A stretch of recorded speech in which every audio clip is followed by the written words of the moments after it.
Welcome to the channel. This is Geauxgreddy, your 2018-2019 SCCA Sendler Region F Street Autocross Champion and GT Sport Sim Racer. And tonight we're in Group 3 at Interlagos as I continue to try and raise my DR. And for some bonus material, did we just race with the dirtiest driver in North America's region? Well, you're going to have to watch and decide for yourself.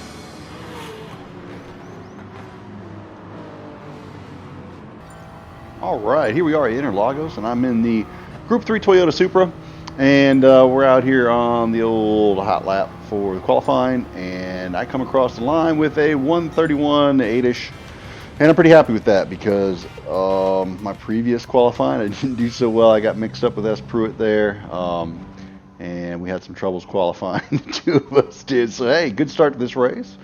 And as you will see right here, there is some foreshadowing of events to come.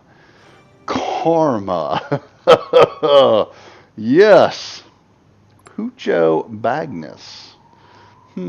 I've heard this name before. I've seen this name before. It has risen before in my lobbies in the past.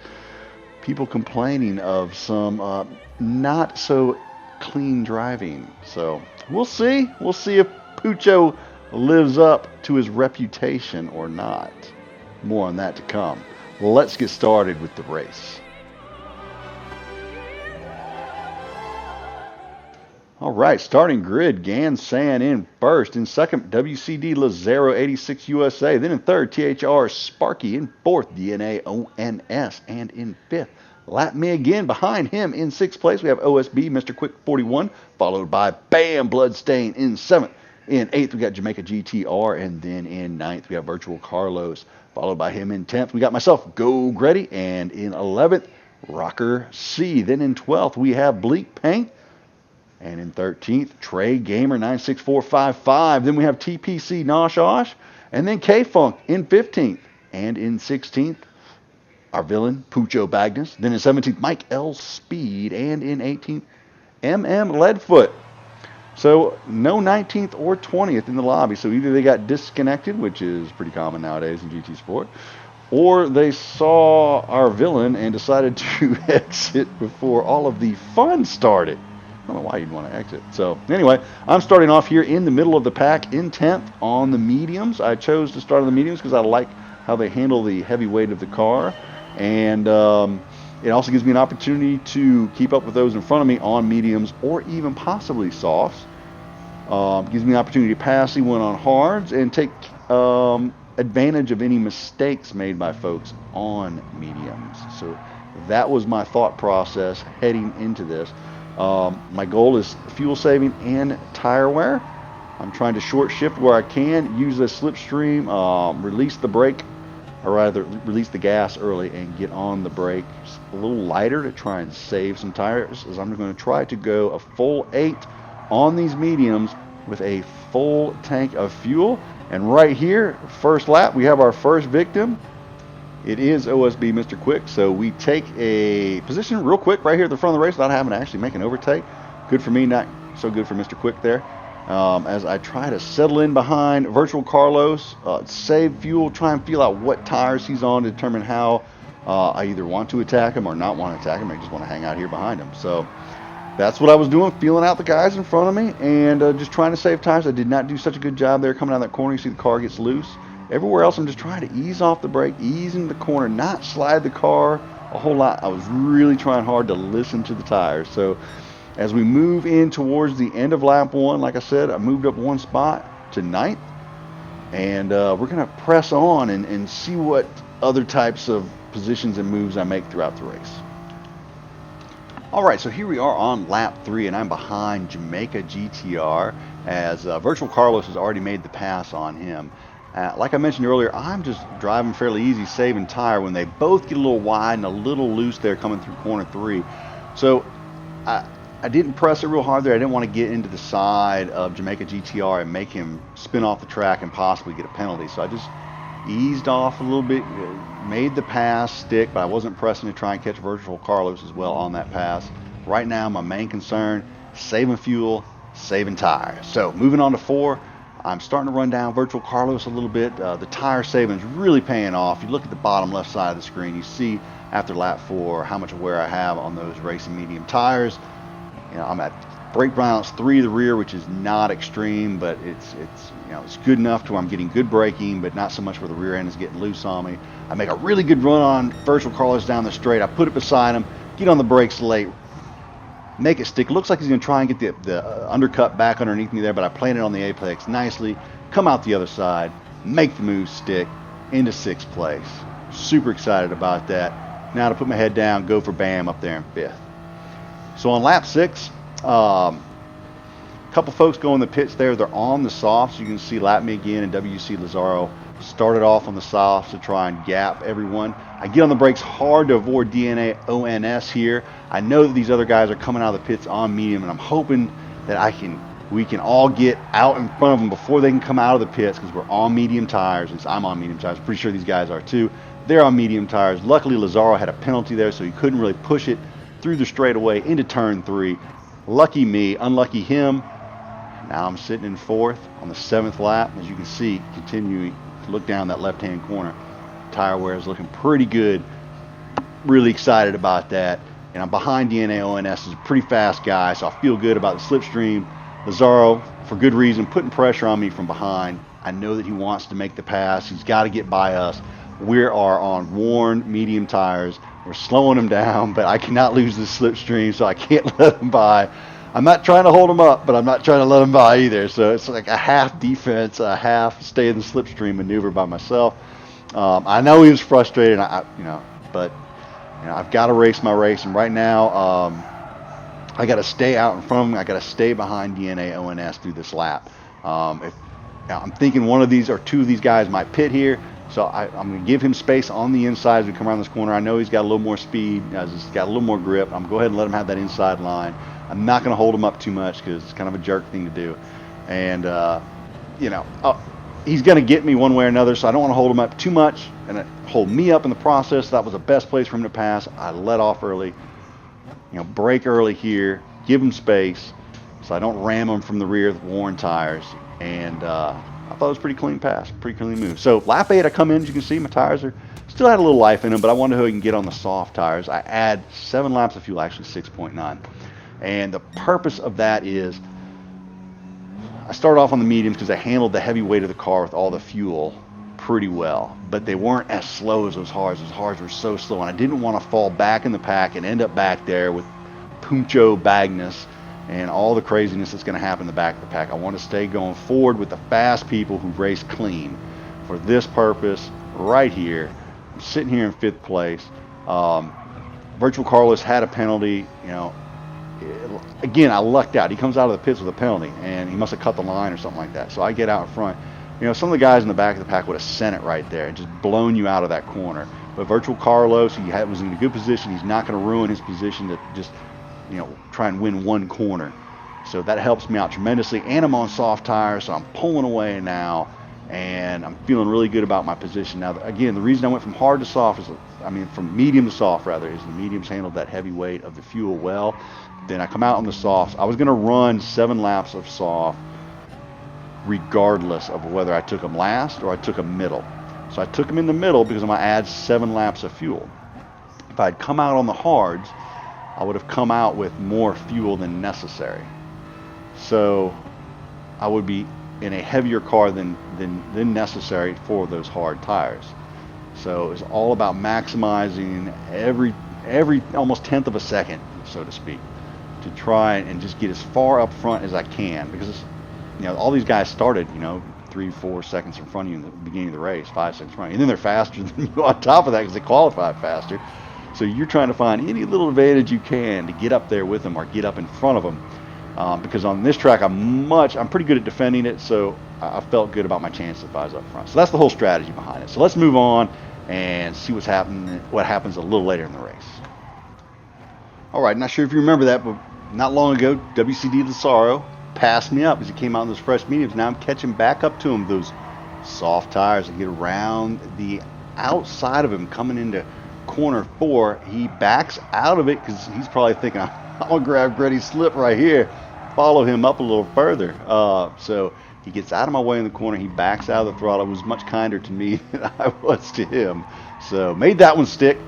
Moving on up, lap 17. Put in a lot of clean laps on those soft tires. Perfect. So you can look at the mini map. Big, huge gap behind me. I can go in. I can pit. I got 3 laps to go. Go to the hards. I just need about 3 laps of fuel. I put in just shy as I go to, I'm trying to get to 27%, and I just click the button too quick. I click it like 23%, and I'm like smashing my head against the wall. I had this nice big huge gap behind me. All I had to do was put in the right amount of fuel, and I could just come out with my hair on fire and just put in the fastest laps as I possibly could on those hard tires, because I only need them for 3 laps. I could just abuse the heck out of them. And so instead, I'm short shifting and I'm driving like conservative, and that's not what I wanted to do. So still, I'm in second place, 3 laps to go. You know, almost a 3-second lead to third, and I'm like, this strategy has actually worked. Props to Kelso. He's the one that you know, he fed it to me. I took it in, I absorbed it, I thought about it, and I was like, you know what, that's going to work. So I put it to use, and I mean, it was working great. You know, except that, you know, for whatever reason on the Super, I just really disliked the hard tires. And right now I was concerned myself. I kept looking up there in the corner, and I got loose. So lose second place. Tires are dirty. It's just squealing and just terrible. That 2 seconds I had turned into 2 seconds behind. So 4-second total loss. Now I've got two cars on my tail coming in with 2 laps to go, and I got to figure out how to defend on hard tires. So the strategy was perfect. The execution at the end was awful, as I totally bottle it on the hards. First I bottle it with the fuel, and then I bottle it with the driving. And, you know, oh well, what are you going to do? So Lazaro behind me again. He's got to be tired of seeing the backside of Geauxgreddy. Oh, that guy's like, of all the people I got to get behind, is that dude. So sit here behind Jamaica GTR and in front of Lazaro and Bleak paint, and Bleak sends it up the inside of Lazaro there, makes it stick.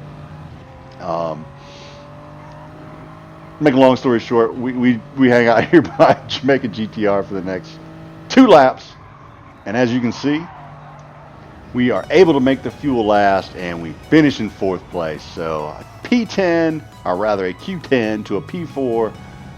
Successful end of the race, man. I was so pumped at the end of the race, but that 4 seconds, very, very costly. Should have had a podium that race, but hey, can't cry over spilled milk. Huge props to Jamaica GTR, Lazaro, DNAONS, Bam, Bloodstain, just all you guys that were around me during the race. Super clean race, and I appreciate it. And with that clean driving, I was able to move from 44,989 points to 45,591 points, closer to our goal of A+. Looking at Manufacturers Series, I got 175 points. Really happy with that. Went back to the lobby, patting each other on the back. Some people a little upset with the others in the lobby, as you can see there. And, you know, I'm checking out the messages and enjoying that. And then I noticed that some folks aren't too happy with a couple of the drivers out there. And one that I particularly always seem to notice come up is Pucho Magnus. So I decided, you know what, how bad can this guy really be? So I went back and watched the replay. And I'm going to have to say that he drives like ass. So let's look at some of these moves made by my friend Pucho here. Here we are, lap 1, corner 1. Puncho Douchebagness down the inside, gets into the left rear quarter panel of K-Funk, leaving him no room. K-Funk tries to get back on the track, gets back into Pucho Bagnus. Puncho back into K-Funk. Sends him off, sends him spinning. He's going to get a 4-second penalty for that. So let's look at that again. Sends it down. I mean, just, there's no room there. Where are you going?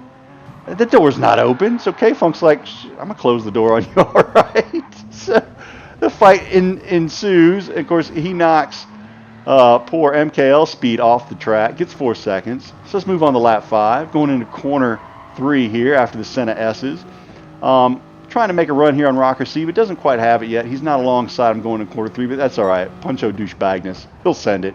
It doesn't matter where you are. He'll send it, baby. So he sends it under Rocker C. Rocker C has to get on the brakes and avoid his turn in, keep himself from getting a penalty or getting sent off track. Lap 8, same thing. We're going to send it on everybody. It doesn't matter who. Oh, but unfortunately he didn't quite have enough speed to get under K-Funk. Let's look at that again as he tries to send it past all three of them from a mile back. Just lick that stamp and send it, boy. Golly, almost had all four of them there, three of them, I remember it was. Oh my goodness. Look at Leadfoot here. And look, Leadfoot's not exactly the cleanest driver on the planet, but he got off the gas and was like, I'm just letting this nut job through. So here we are further up lap 8. And, getting loose through the corner, you don't have it, it doesn't matter. You just got to send it. You send it every corner. It's the best for tire wear. It's the best strategy for driving it in these FIA races because everyone respects you when you just send it just like he did there. Again, Puncho Douchebagness with the awesome send, the inside move. And, of course, then he's got to smash into poor Trey Gamer and push him off the track. Let's look at that again from bumper cam view. Yep, just sends it. And then, the guy to the outside. I'm sorry, I'll just knock him off there. There we go. You can't make the pass on me. You can't have that outside line. And then up here, K-Funk's so worried about what's coming behind him, he just kills himself. He just offs himself. He commits Harry Keisha or whatever you call that. Unreal. So, restraint by Trey Gamers. He could have sent Puncho right off the track right there. So Douchebagness gets to live to fight another day of dirty, salty driving. And, well, of course he does. So here you have Bleak Paint. He's going to go around the outside, or so he thinks. Puncho's going to squeeze him there. Of course, gets in the side of him. I don't think I've ever seen Pucho Bagnus take a clean corner. If he has, it was pretty rare. And here we go again. Stomps on the brakes there. Probably broke at the 50 board. Bleak Paint's like later. Poor DNA ONS just came out the pits, got fresh tires on. He's like, all right, cool. I got this moving along the outside here. I got fresh tires. I'll just take him around the outside. Oh, but Puncho's like, no, on my worn ass tires.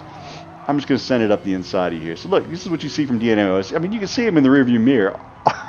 All Pucho has to do is just back off a hair, let DNA through, jump in the slipstream, and get pulled back up to 10th. But no, not Douchebagness. Hell no. He's going to send it and stay in front of DNA ONS. And then squeeze him off into the grass because DNA ONS did so much to him in this race. Like absolutely nothing. He was nowhere near him the whole damn race. But it doesn't matter to Puncho Douchebagness. He's going to run you off the track no matter who you are. DNA. And this is what actually got me started on this whole thing is I saw DNA stream and I was like, look at this douche nozzle. What is he doing? And then I remembered all the comments. So, sorry you had to deal with that, DNA. And this is Pucho's favorite move right here. He likes to hop off like he's going into the pits and then come back onto the track because it fools everybody. Unbelievable. Yeah, so DNA ONS is like, oh, how am I going to get around this tool bag? So, comes to a stop there in the Senna S. Fraga's DNA ONS. He's just trying to get on with his race. Finally, he's able to pass him down the inside, although I'm sure he was sweating like crazy. So let's look back in the rearview mirror. Oh, he's got this move made. Thank goodness. Heading into corner 3, and he's just going to murder Bam Bloodstain. That's right. Puncho Douchebagness with the murder, turns Bam into a Bloodstain, sends him off into the shadow realm. No, did he even hold up? I don't even think he held up. I think it was just full throttle all the way into the back of Bam Bloodstain because, Bam did say karma there at the beginning of the race. So, on the hard tires, Douchebagness is having trouble there. He's struggling. He's spinning around. He can't seem to gather it together as more people pass him up. And right now I'm rooting for Puncho Douchebagness to finish in last. So that's right. What do you know? Karma is a bitch. You can't drive on your hard tires. Oh, my goodness. So let's move forward here. Lap 16. He's going to go in the pits. No, he pulls his Puncho Douchebagness move like he's going in the pits. You don't get the slipstream. Gets the half-second penalty. Oh, he saved so much slipstream there. Then breaks late. Can't hold the line. K-Funk, with such restraint, does not say. I don't know how. I think I'd have said it right there. But K-Funk pulls back. He sees he's got the penalty. He's like, just going to pass him here when he has to slow down. Maybe the worst idea ever because Puncho is never out of a send it.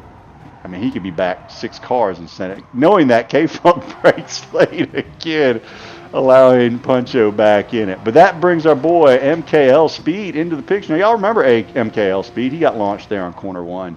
So K-Funk trying to do a head fake there. Doesn't work. Gets in the back of Puncho. MKL Speed with a sweet move down the inside. Oh, Puncho gets run a little bit out. But, boy, look at him send that dive there. He wanted to get back on the inside. Couldn't do it. Loses control, allowing K-Funk to get by him. So his inability to just let somebody pass him. Right there. Look at that move by MKL Speed. What a move. Beautiful move. Puncho with the send, the lunge, the savage lunge from way back in the nosebleed section. Fails to stick it, and he loses another position to K-Funk. I know K-Funk is crapping his pants right now. Coming into the braking zone, he's got to be thinking, I am going to die. He's going to kill me right here. The douchebagness behind you before the last corner at Interlagos cannot be a good feeling. Okay, Funk gets sideways again. He breaks as late as humanly possible for good reason. Puncho, he said it. He was going for it. But gets has that 2.5 penalty, so he's going to have to serve it, which means it brings Rocker C into it. So Puncho douchebagness may actually finish last. The worst driver in North America, the Momoz of the U.S.-Canada FIA region, may finish last. Let's see. Can it happen? It does. He crosses the line in last. So Rocker C able to hold on to it. Moral of the story, folks. Don't drive like a douchebagness. Come on, man. If you liked the video, hit that like. If you really liked it, smash that subscribe. Come back and visit me. Until then, y'all have a great evening.